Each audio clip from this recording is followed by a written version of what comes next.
Hello, everyone, and welcome to the California Public Utilities Commission's Broadband Caseworker Seminar Series. This is Broadband Policy and Funding 101. My name is Caleb Jones. And my name is Paloma Aviles.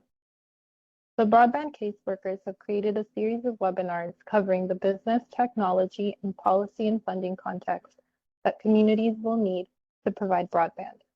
The yellow highlighted area shows which webinar this is, and the rest of the slide provides an overview of the webinar series. This is the first of the 3 webinars on the policy and funding of broadband. This 3-part series is designed to help communities understand the regulatory context in which communities' technology and business planning efforts will fit, and what state and federal resources entities can use to meet their communities' needs. Part 1 of the broadband environment is focused on understanding the role of the state and federal governments and introducing the funding opportunities that we will be detailing in the later seminars. The agenda for this seminar is to look at the evolution of the California communications market and regulatory structure, understand this in the context of communications business models and technology, and introduce the regulatory and policy environment, including the roles of the state and federal governments in broadband and the funding opportunities that they administer. We'll start with the evolution of communications in California and work to understand that market and how it ties to the technology and business presentations that we've already shared. This slide shows a characterized timeline of the evolution of the communications market. The first box characterizes the AT&T or Bell system era. Because it would be inefficient to build multiple identical telephone networks just to compete with each other, the communications market in this era was widely considered to be what economists call a natural monopoly. To ensure the natural monopoly served the public interest, state and federal governments protected AT&T from competition in the most profitable areas in exchange for universal service regulations that would make services available to everyone at affordable rates, even in unprofitable areas of the country. The second bubble shows the AT&T era breaking down in the 1980s for 2 reasons. One reason is that new cable and wireless technologies made it possible to compete with the copper wire telephone network. The other reason is that the antitrust arm of the federal government broke up AT&T into a number of regional telephone companies and encouraged these baby bells to compete with the new cable and wireless companies for market share. This third bubble shows the so-called narrowband era of the communications market. In areas with enough density to support cable TV, cable internet, and DSL upgrades, some communities experienced a period of competition, but these technologies did not make it to everyone. And in the last bubble, we see today's trend towards greater consolidation in the communications market. Internet service has become essential, and the amount of data that people need has been growing. The high cost of broadband infrastructure results in access and affordability problems, especially in rural and low-income areas. Today, most California households have either 0 or 1 service provider offering reliable internet service at broadband speeds. To be sure all Californians will have affordable access, the state is building a state-owned open access middle-mile network and making grants available to communities for last-mile connections to their homes and businesses, which is what brings us all here today. We'll pause here for some discussion questions. What are your takeaways about the relationship between technology in the market and regulation? In what ways does broadband resemble a public utility, such as water or power? In what ways does it not? This next section is designed to show you the key state and federal agencies. What do they do, and how do they fit into this larger picture? Historically, regulation of broadband has been relatively light touch compared to voice telephone service and other essential services. The CPUC and FCC's regulations are largely limited to certain consumer protections and public safety regulations. For instance, unlike in water or energy, the CPUC and FCC do not regulate rates, but they do manage the affordability programs that provide discounts for voice and internet service to low-income households. Government agencies have had an active role in areas of coordination and facilitation, and going forward, they're taking a growing role in making grants for the infrastructure and digital equity work that communities need. California has been at the forefront of this issue. We were the first state to conduct significant statewide broadband planning, and we had the first broadband mapping effort in the country.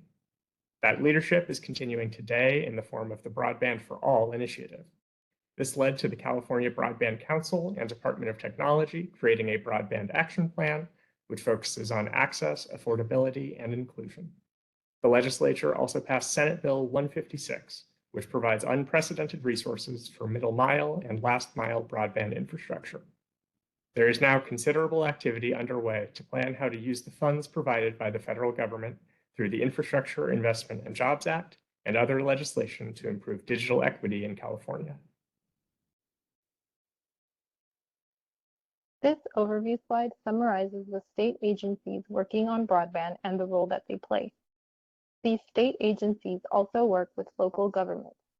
So, for example, GoViz and the Department of Technology have developed a playbook of best practices regarding permitting for broadband deployment that you may have used before. Please consider this a reference slide. This slide is an overview of the national broadband agencies. These are the agencies that set the regulations that internet service providers follow, whether public or private. And these agencies provide substantial resources and grant opportunities to communities. The most relevant regulatory authorities are the FCC and the Federal Trade Commission, as well as the National Telecommunications and Information Administration, the Rural Utilities Service, the Economic Development Administration, and HUD, all of which have grant programs that can be used for broadband. The Economic Development Administration and the National Telecommunications and Information Administration both have substantial grant opportunities that we'll discuss in more detail shortly. The National Telecommunications and Information Administration is also a policy agency, which advises the President and Executive Branch on issues of broadband, telecommunications technology, and spectrum. This agency is the entity that sets the rules and distributes key funds for broadband in federal legislation to the states, including California. Let's pause again for discussion questions. What are your takeaways about the federal and state roles in telecommunications? Do you have existing relationships with these agencies? Do you participate in any of their proceedings? Are there other agencies that you work with more closely? You can send follow-up questions to us at broadbandcaseworkers@cpuc.ca.gov. This next section will provide an introduction to the state funding resources that are available. We will have even more details on how to apply to them in other seminars. We will talk about federal funding programs in a few minutes. We will begin by looking at the data and mapping resources available from the CPUC, and then give you an overview of the state funding programs. We'll start with the CPUC's mapping tools. This slide shows the California Interactive Broadband Map. The first thing you'll see when you open this map are the locations that are eligible for CASF infrastructure grants. But this map has a lot more than just data for CASF applicants, so I recommend clicking through the options to understand everything you can learn from it. Communities can use this tool to search the current availability of broadband in their area, broken out by speeds, technologies, and providers for every ISP that has reported data to the CPUC. The map's other layers show metrics like speed and latency for the largest mobile networks in California, household median incomes, broadband adoption rates, and political boundaries. This map does not show everything. It is possible for a service provider to report that they are serving an area that they are not, and it is possible for small wireless service providers to exist without reporting anything to the CPUC. There are also other data sets here that can be turned on and off through using the layer buttons. You will find adoption rates, where anchor institutions are, and where grants have been awarded in the community. You can also use layers to look at relationships between, for instance, the availability of broadband at different speeds and adoption rates. Another resource is the data dashboard maintained by the CPUC. This tool can help you understand broadband availability across the state and in your community. These dashboards are updated frequently using the various datasets which are available, so pay close attention to the sources for each. For example, a few different dashboards display the number of served and unserved households in each county, with customizable definitions of served depending on which technologies and speed thresholds you want to look at. Another dashboard shows the percentage of each county that is covered by each of the major mobile networks at whatever speed threshold you want to look at. There is a dashboard which shows adoption rates by county, so not just what percentage of the population could subscribe if it were free and easy to do so, but what percentage of the population actually does subscribe to broadband. There's a lot here to explore, so you can decide which ones meet your needs. This slide shows a screenshot from the Federal Funding Account public map, which is available on our website or at the link at the bottom of the slide.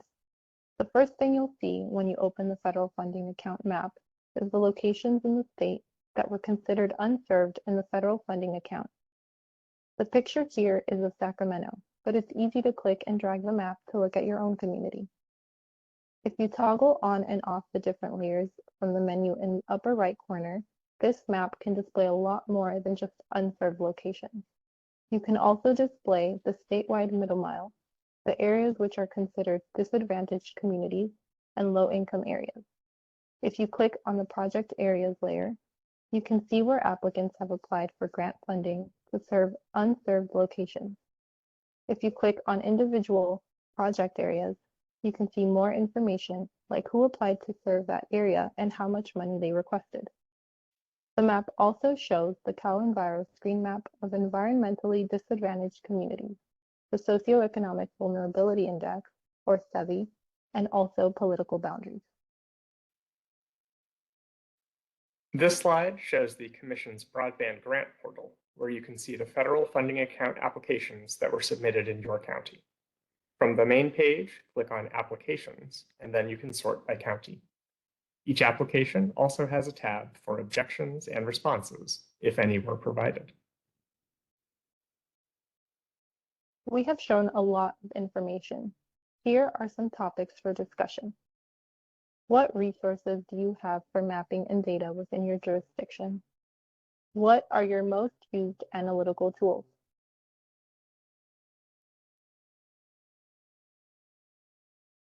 This slide summarizes the CPUC's funding programs and has active links that can be used as a reference slide later. The CPUC is a leading source of funding for broadband in the state of California, using a combination of funding from California and the federal government. There is extensive information about each of these programs on the web pages linked in the slide, but here's the overview. The Broadband Equity, Access, and Deployment Program is the largest grant program available right now for deploying broadband infrastructure to serve unserved and underserved locations. We'll talk about it in more detail in just a minute, because this is the largest source of funding available this year. The Federal Funding Account is another large broadband grant program deploying infrastructure statewide. Its application window closed in September 2023, so tracking this program is important in order to know what unserved areas already might have a plan to become served. The California Advanced Services Fund's Infrastructure Grant Account is an annual program that provides grants for broadband infrastructure serving unserved households. The eligibility of locations and program rules are different for each program. The California Advanced Services Fund's Public Housing Account provides grants to nonprofits and housing agencies to provide free internet service to households living in publicly supported housing projects. And last of the infrastructure programs is the Loan Loss Reserve Program. This program helps local agencies issue bonds for broadband infrastructure at better rates than they could get on their own.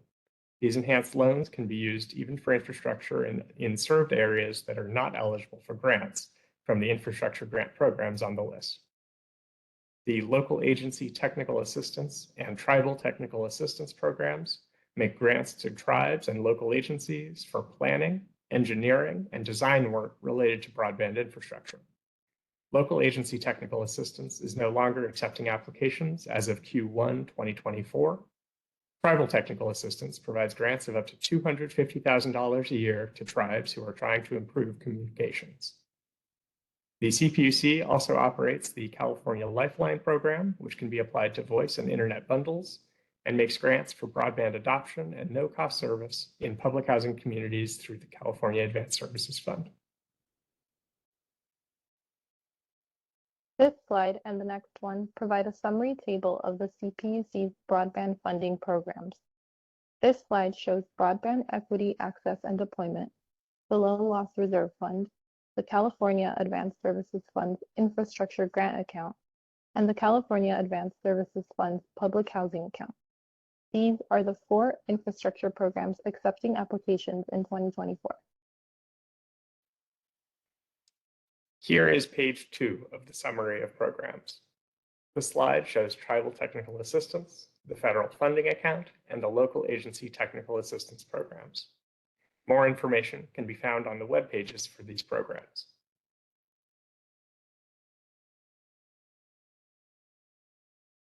BEAD stands for Broadband Equity, Access, and Deployment, and it is the next major tranche of broadband funding available.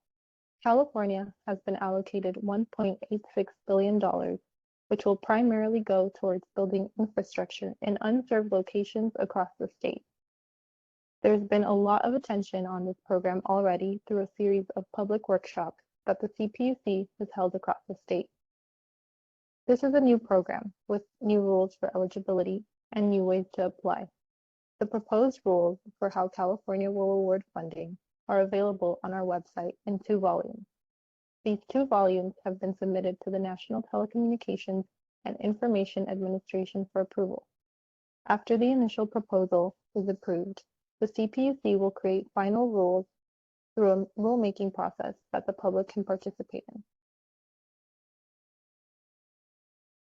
This slide shows a very high-level timeline for the BEAD process. As you can see, following several months of public engagement, the Commission submitted its initial proposal to the National Telecommunications and Information Administration on December 27, 2023. BEAD Volume 1 was approved with modifications by the NTIA on April 4, 2024, and on May 9, 2024, the Commission voted to adopt Volume 1 as approved by the NTIA. The next step for BEAD is the challenge process, which begins soon. Currently, we encourage challengers to pre-register for the challenge portal, which is available on the Commission's BEAD webpage. The map of eligible locations will be challenged and finalized before the application window opens. This is different from the federal funding account and California Advanced Services Fund processes. After the challenge process is complete, a final map of eligible locations will be published, as well as additional application materials. The Commission will announce the opening of the application window 30 days before the window opens and will conduct a BEAD workshop for potential applicants. Then, applications will be submitted and reviewed by the Commission. Applications will be submitted and reviewed after the map is finalized, and the proposed subgrantees will be submitted to the NTIA for final approval by the end of 2024.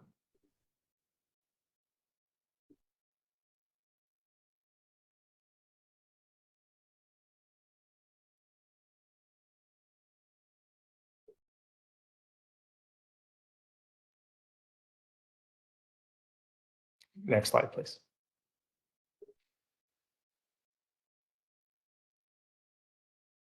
This slide summarizes the next steps that jurisdictions can take to stay informed and be prepared. To participate in the challenge process, public entities are authorized to have an NTIA Tier E fabric license, which can take some weeks to acquire. We recommend that jurisdictions request one of these now if they do not have one already. This slide also has links for signing up to stay informed about BEAD and to participate in the rulemaking proceedings as final rules are developed. And of course, we will be available over the coming months to keep you informed as this process continues to play out. This slide summarizes the contents of the CPUC's initial proposal to the NTIA regarding BEAD, which is split into 2 volumes. These are great resources to look up information later as you need it. Volume 1 describes the Commission's proposal for which locations and community anchor institutions in California will be eligible for BEAD funding. For example, Volume 1 proposed that locations with only DSL or only fixed wireless speeds below 30 megabits per second download and 5 megabits per second upload should be considered unserved and therefore eligible for BEAD funding. Volume 1 also describes the process by which communities can challenge the served status of locations, including how to run a valid speed test. Perhaps the most important part of Volume 1 is its appendices.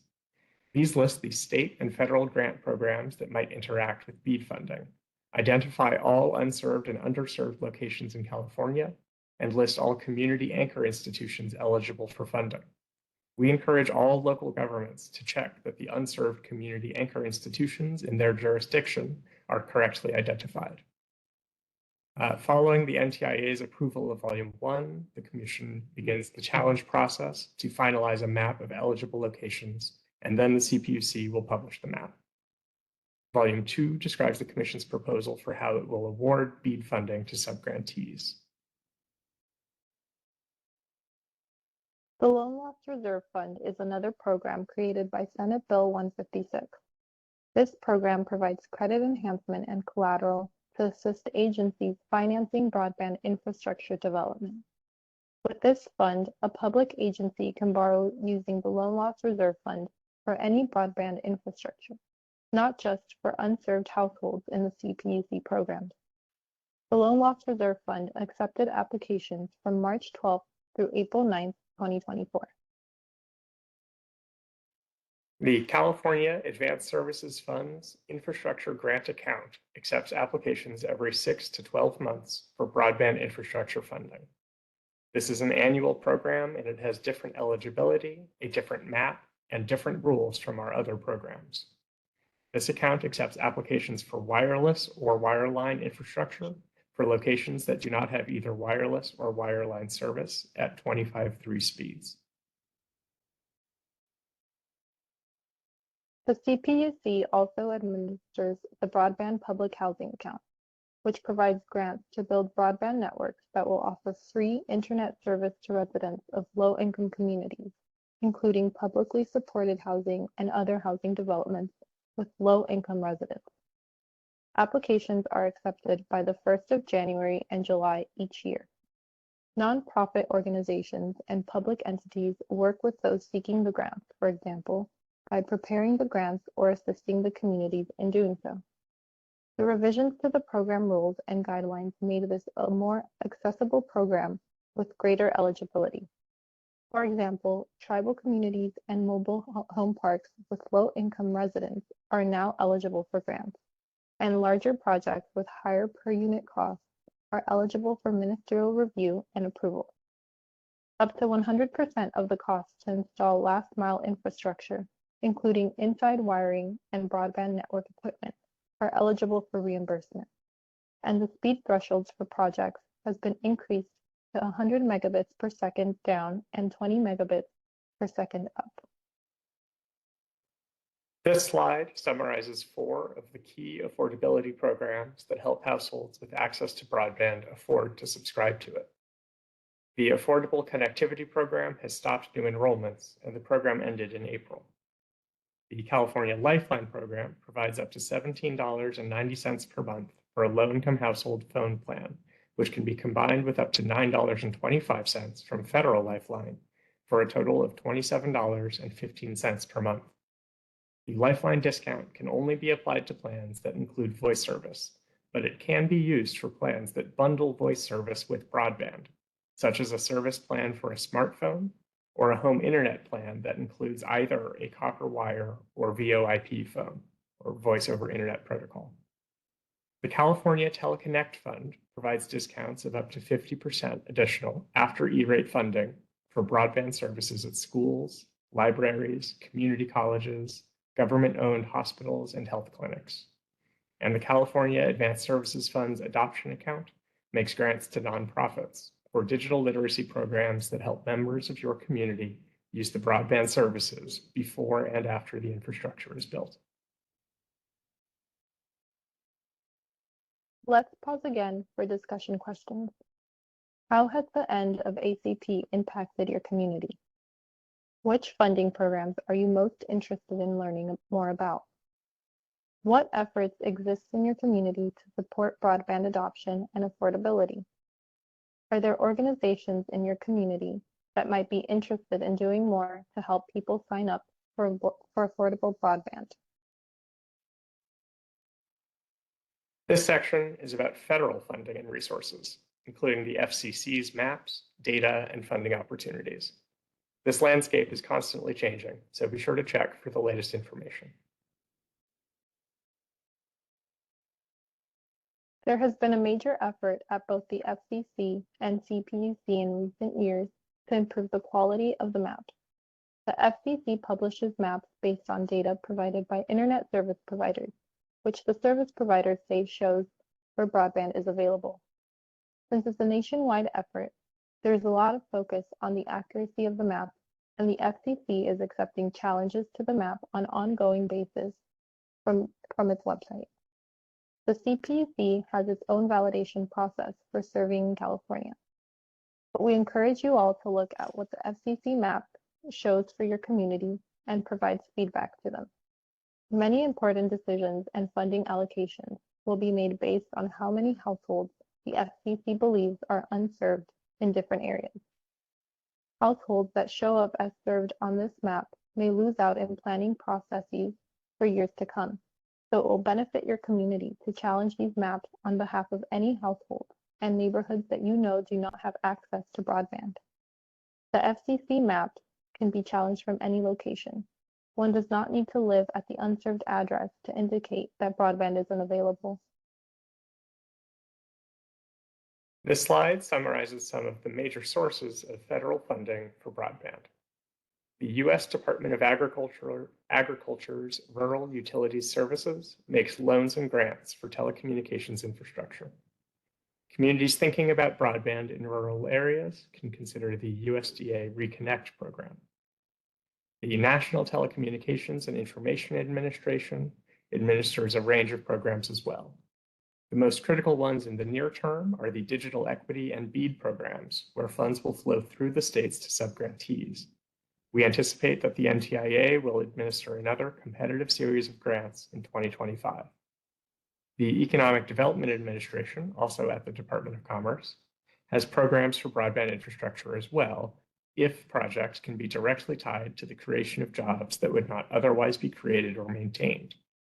They also have planning and technical assistance programs. The FCC administers the national affordability programs, many of which have state counterparts at the CPUC. Lifeline discounts low-income households' wireline or mobile phone bills and can be applied to a bundle that includes broadband. E-Rate discounts the phone and internet bills of schools and libraries, and Healthcare Connect benefits rural healthcare facilities. These programs are accessed by households and institutions, not local governments, but they're an important part of understanding how broadband in your community will be funded, and your entity may already work to help residents access these benefits. Another major broadband initiative now underway is the California Digital Equity Plan. The California Department of Technology published a draft of the California Digital Equity Plan in December of 2023. The California Department of Technology submitted a final digital equity plan in March 2024. The Digital Equity Plan identifies unique barriers to broadband adoption by covered populations and proposes collaboration, stakeholder engagement, key activities, and implementation strategies for improving broadband adoption by these covered populations across the state. The timeline for implementation of the activities and strategies proposed by California's Digital Equity Plan will depend on approval of the plan by the National Telecommunications and Information Administration. Digital equity grants are not available to communities yet, but the Digital Equity Plan is already a fantastic source of information about the state of digital equity in California and the barriers that particular populations face getting online. Let's pause again for discussion questions. What federal funding for broadband has been granted in your area? What kinds of public outreach have you participated in for digital equity planning? And what types of data does your community already have that would be helpful for digital equity or infrastructure projects? This is the end of this module. Thank you for listening to this seminar, and let us know when you are ready to schedule the next seminars in the series. This slide shows the next two seminars in the Policy Environment series. Level 2 is a deep dive into the data and mapping tools you have available, and some best practices for permitting and other processes. Level 3 will be a deep dive into the grant programs that we overviewed here, including some tips on the application processes from analysts who have inside knowledge of the rules and review of processes. If you have any questions for us or recommendations for topics that you would like to see covered in future seminars or would like to schedule a seminar with us, please email us at broadbandcaseworkers@cpuc.ca.gov. Thank you and have a great day. Thank you.